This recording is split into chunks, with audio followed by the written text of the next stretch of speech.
সব কানে আরো জোরে চর্চা বলো আরো জোরে।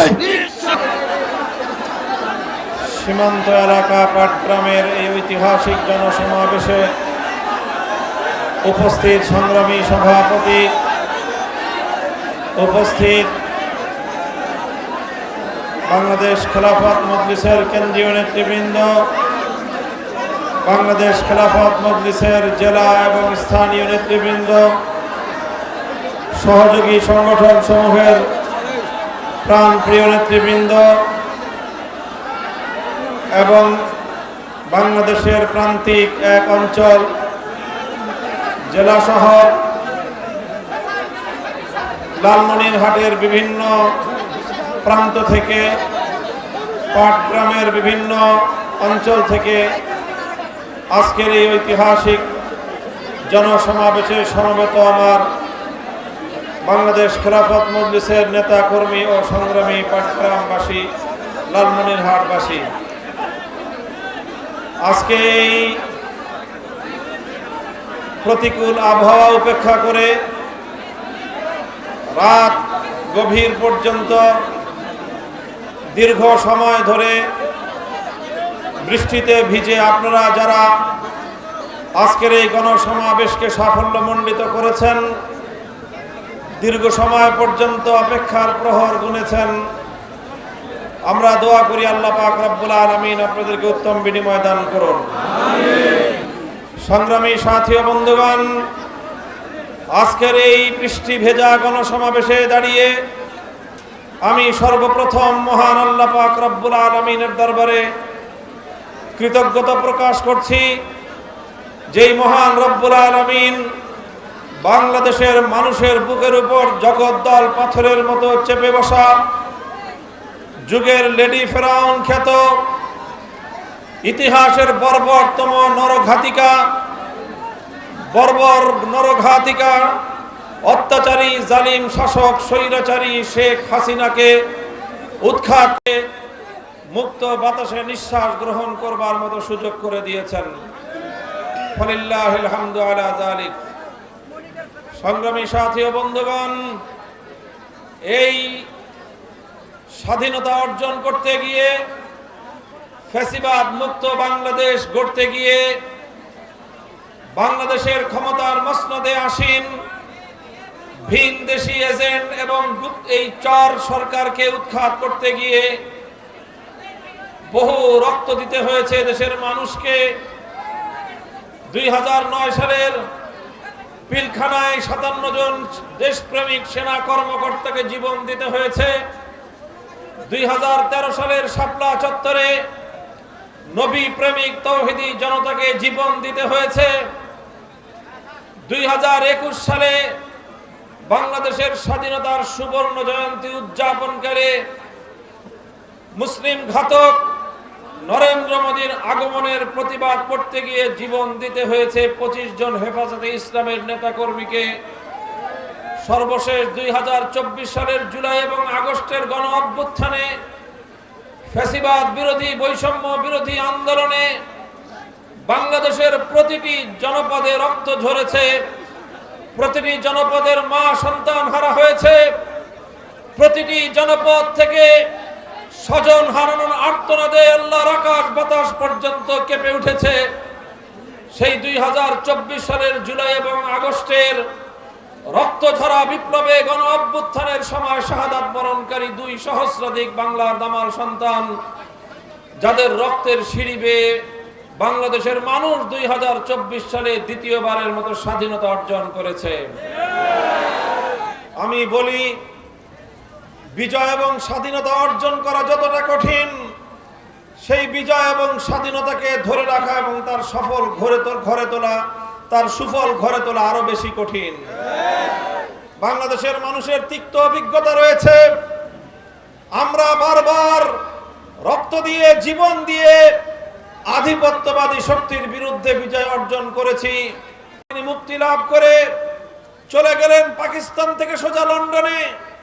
এদেশের মানুষ, নব্য স্বাধীনতা অর্জনকারী বাংলার মানুষ অপেক্ষার প্রহর গুনছিল নেতৃত্ব দানকারী তাদের নেতা লন্ডন থেকে সোজা ঢাকায় আসবেন, কিন্তু নির্মম ভাগ্যের পরিহাস, স্বাধীনতা যুদ্ধে নেতৃত্ব দানকারী সেই নেতা লন্ডন থেকে প্রথমে ঢাকা এবং বাংলাদেশে আসার পরিবর্তে তার প্লেন ল্যান্ড করলো নয়াদিল্লিতে। তিনি প্রথমে বাংলার মানুষের কাছে আসেননি, তিনি প্রথম গিয়েছেন ভারতের প্রধানমন্ত্রী শ্রীমতী ইন্দিরা গান্ধীর কাছে। আর শ্রীমতী ইন্দিরা গান্ধী তার মুজিব কোটের পকেটে একটা চিরকুট ধরিয়ে দিলেন, যেই চিরকুটের মধ্যে নতুন স্বাধীনতা অর্জনকারী বাংলাদেশে ভারতের সংবিধানের মূলনীতির ভিত্তিতে একটি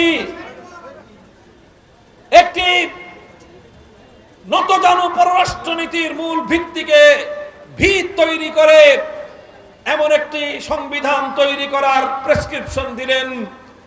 আর সেই সংবিধানের মধ্যে ভারতীয় সংবিধানের মূলনীতি ধর্মনিরপেক্ষতাবাদ নামক কুফরি মতবাদকে স্বাধীন বাংলাদেশের মুসলিম জাতির উপর চাপিয়ে দিয়ে তিনি 9 মাসের মুক্তি সংগ্রামকে ভারত মাতার চরণ তলে বলি দিয়ে দিলেন। বাংলাদেশের পাকিস্তান আমলের 24 বছরের যত আন্দোলন, যত সংগ্রাম, 1952 সালের ভাষা আন্দোলন, 1954 সালের যুক্ত ফ্রন্টের আন্দোলন, 1966 সালের 6 দফা আন্দোলন, 1969 গণ অভ্যুত্থান, 1970 জাতীয় নির্বাচন, 1971 মহা মুক্তিযুদ্ধ, কোন একটি পর্বে ধর্মনিরপেক্ষতার কথা বাংলার মানুষ কোনোদিন শুনে নাই। অথচ 71 মুক্তিযুদ্ধের পর 72 সংবিধান তৈরি করবার সময় উড়ে এসে জুড়ে বসবার মতো ভারতের সংবিধানের মূলনীতি বাংলাদেশের সংবিধানের মূলনীতিতে পরিণত হয়ে গেল। আর এভাবেই বাংলাদেশের হাজার হাজার মুক্তিযোদ্ধাদের রক্তের সঙ্গে গাদ্দারি করে স্বাধীন বাংলাদেশকে ভারতের হাতে তুলে দেওয়ার পায়তারা চালানো হলো।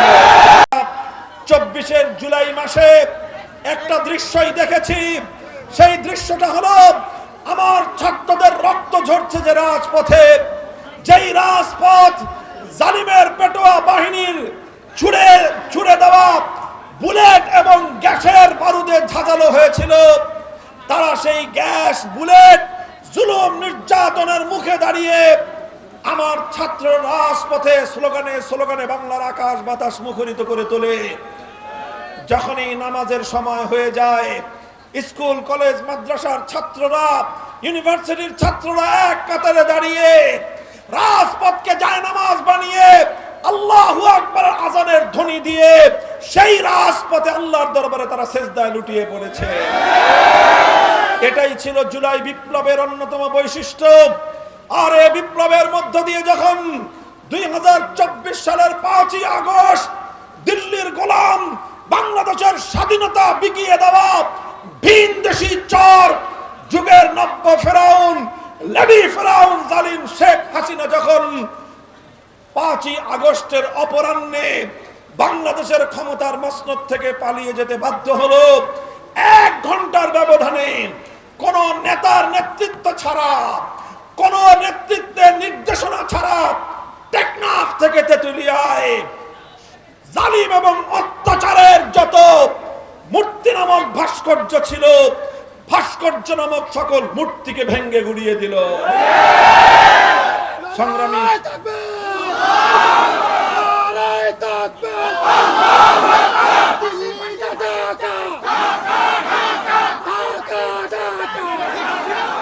সংগ্রামী সাথী ও বন্ধুগণ, বক্তব্য দীর্ঘায়িত করবার সুযোগ নেই।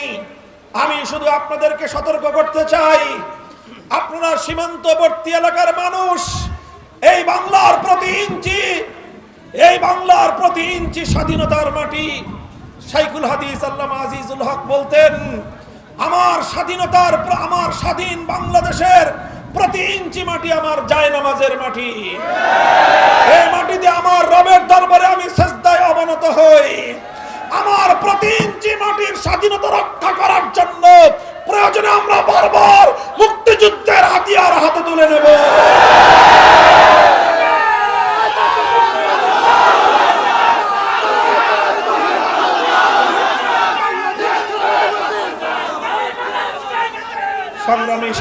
বন্ধুগণ, তবে আমাদেরকে স্মরণ রাখতে হবে, আমি যে কথা দিয়ে শুরু করেছিলাম, বারবার আমরা স্বাধীনতা অর্জন করেছি, কিন্তু ষড়যন্ত্রকারীরা আমাদের স্বাধীনতার সুফল ঘরে তুলতে দেয়নি। একইভাবে 2024-এর জুলাই আগস্ট বিপ্লবে এদেশের ইসলামপন্থী আলেম সমাজ সবচেয়ে বেশি রক্ত দিয়েছে। বাংলাদেশে যারা ইসলামের দুশমন তারাই স্বাধীনতার শত্রু। যারা বাংলাদেশে ইসলামকে মাইনাস করতে চায় তারাই বাংলাদেশের স্বাধীনতা এবং বাংলাদেশ রাষ্ট্রের দুশমন। এই বাংলাদেশ রাষ্ট্রের দুশমনদেরকে, এই ইসলাম বিদ্বেষী কুচক্রী ভিনদেশী দালালদেরকে প্রতিটি জনপদে রুখে দাঁড়াতে হবে। অন্তর্বর্তীকালীন সরকারকে আমরা বলি, আবার বলছি, খাল কেটে কুমির আনার দুঃসাহস দেখাবেন না। মানবাধিকার কমিশন বিশ্বব্যাপী তাদের এজেন্ডা সম্পর্কে আমরা ওয়াকিফাল। গোটা বিশ্ব জুড়ে তারা সমকামিতার মতো পৃথিবীর সবচেয়ে নির্লজ্জতা, সবচেয়ে অশালীনতাকে তারা প্রমোট করে আসছে। মানবাধিকারের নামে সমকামিতাকে রাষ্ট্রীয় স্বীকৃতি প্রদান সহ প্রতিটি জাতি এবং রাষ্ট্রের মধ্যে বিশ্ব ইতিহাসের এই সবচেয়ে ঘৃণ্য নির্লজ্জতাকে তারা সামাজিক মর্যাদা দিয়ে মানবাধিকারের নামে প্রতিষ্ঠা করবার পায় তারা চালায়। এই মানবাধিকার নামক সমকামিতা কমিশনের কোন কার্যক্রম বাংলার মাটিতে চলতে পারে না। সংগ্রামী সাথী ও বন্ধুগণ, অন্তর্বর্তীকালীন সরকারকে বলবো, জাতিসংঘের দোহাই দিয়ে আমার বাংলাদেশের হাজার বছরের কৃষ্টি, কালচার, ইতিহাস, ঐতিহ্য, ধর্মীয় চেতনাকে ভুলুণ্ঠিত করবার কোন পায়তারা দেশের মানুষ বরদাস্ত করবে না। অন্তর্বর্তীকালীন সরকারকে এদেশের ছাত্র জনতা, এদেশের জাতি, ধর্ম, বর্ণ, দল, মত নির্বিশেষে সকলে মিলে ক্ষমতায় আসীন করেছিল তিনটা কাজের জন্য। এক নম্বর, দেশের প্রয়োজনীয় সংস্কার সাধন করবে, যাতে একটি বৈষম্যহীন ফ্যাসিবাদ মুক্ত একটি বাংলাদেশ গড়ে উঠতে পারে। সেই জন্য প্রয়োজনীয় সাংবিধানিক এবং কাঠামোগত সংস্কার সাধন করবে। দুই নম্বর, 2009 থেকে 24 পর্যন্ত যেই খুনি শেখ হাসিনা এবং তার দোসরেরা বাংলার প্রতিটি জনপদে খুন এবং গুমের রাজত্ব কায়েম করে হাসিনার জুলুমের শিকার হতে দেখেছে। আপনাকে আমাদের মতোই আদালত পাড়ায়, বারান্দায় বারান্দায় দেশের মানুষ ঘুরতে দেখেছে। প্রতিহিংসার রাজনীতির শিকার আপনাকেও হতে দেখেছে। এই জন্য এদেশের মানুষ এখন আপনার প্রতি সহানুভূতি এবং সিম্প্যাথি রাখে। কিন্তু এদেশের মানুষের সহানুভূতি নিয়ে আপনি বিশ্বাসঘাতকতার রাজনীতির পথে হাঁটবেন না।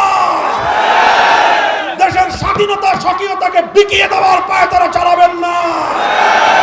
যে দেশের মানুষ রক্ত দিয়ে স্বাধীনতা এনেছে, প্রতি ইঞ্চি মাটির স্বাধীনতা রক্ষা করার জন্য, ধর্মীয় ঐতিহ্য রক্ষা করার জন্য প্রয়োজনে আমরা আবার রক্ত দেব, আবার জীবন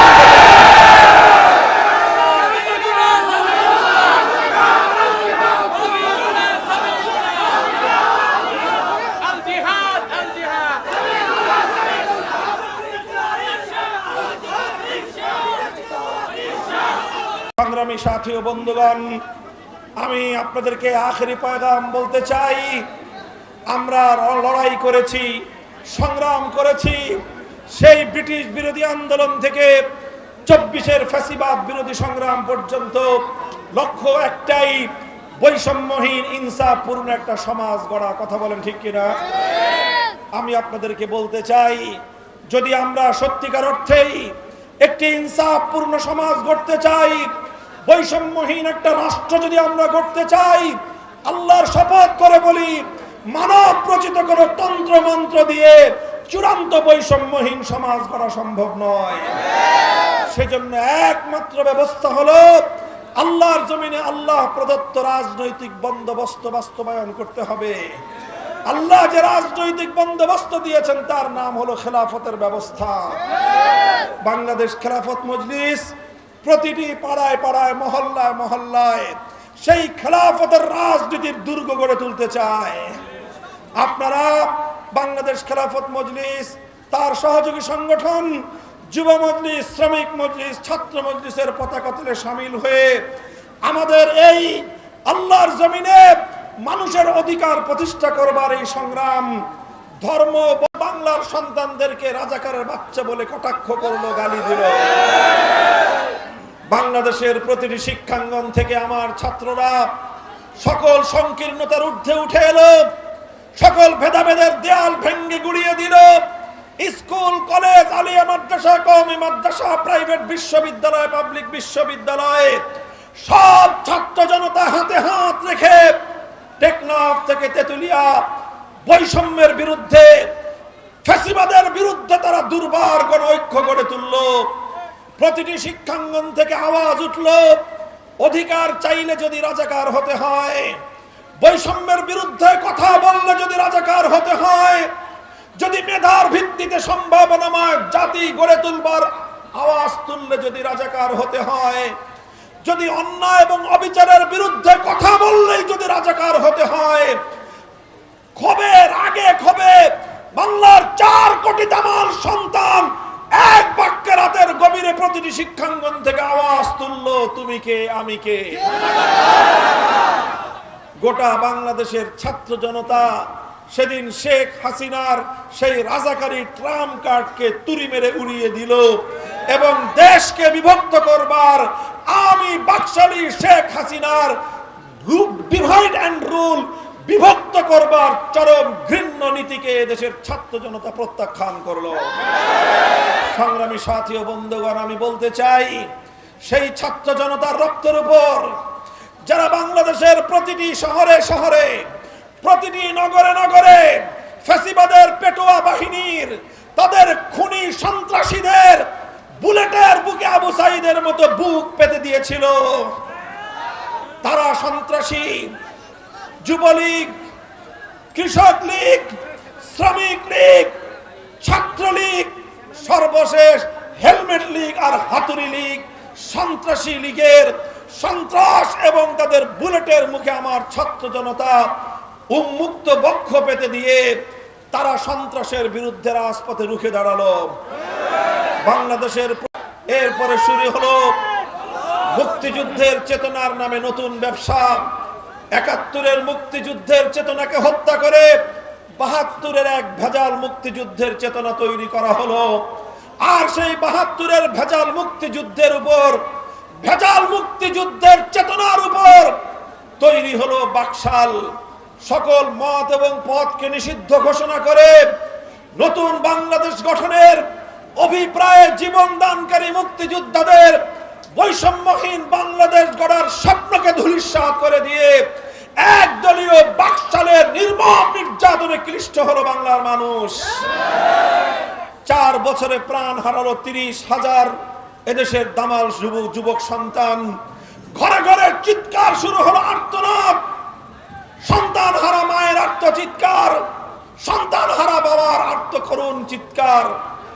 এরপরে 1975 সালের 15ই আগস্টের মধ্য দিয়ে পতন ঘটল একদলীয় বাকশালের।